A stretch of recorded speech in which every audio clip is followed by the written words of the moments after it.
Salam, hər vaxtınız xeyir olsun. Bəli, ölkədə, yəni Azərbaycanda artıq Qurban Bayramı yaxınlaşıb, qarşılamamıza bir neçə gün qalıb deyə bilərik və təbii olaraq bu məqamda heyvanların kəsimi ilə bağlı da bir neçə detal diqqət çəkən, əhalinin nəzərində olan məqamlardandır. Bəs hazırda kəsim məntəqələrinin fəaliyyəti necədir, hazırlıq işləri həmin istiqamətdə hansı mərhələdədir? Elə bütün bu detalları öyrənmək üçün hazırda bizlə Azərbaycan Qida Təhlükəsizliyi Agentliyinin şöbə müdürü, Respublikanın Baş Dövlət Baytarlıq müfəttişi Qalib Əbdüləliyev canlı bağlantıdadır və suallarımızı onu ünvanlayacaq. Salam Qalib bəy, həmin detalları sizdən işləyək.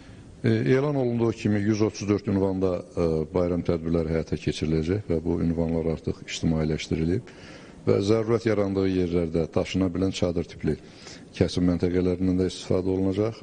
Bu cür məntəqələrin sayı 10-dur və Respublikada 6 ziyarətgah Qurban Bayramının gedişində iştirak edəcək. Eyni zamanda 17 ünvanda marketlər şəbəkəsi vasitəsilə, bu xüsusən Bakı, Abşeron və Sumqayıt ərazilərindədir. Bu da Qurban Bayramı üçün vətəndaşlarımıza xidmət təklif edəcəklər.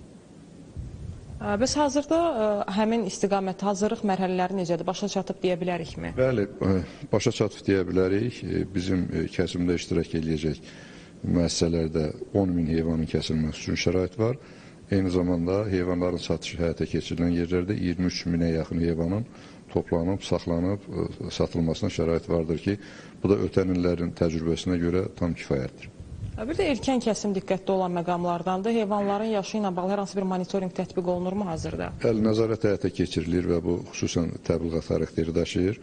Vətəndaşlarımızdan xahiş edərdik ki, bu bayram günlərində də 6 aylıqdan aşağı yaşda olan xırdabuynuzlu heyvanların kəsiminə yol verməsinlər, daha çox bu yaşdan yuxarı heyvanlardan qurbanlıq məqsədlə istifadə eləsinlər.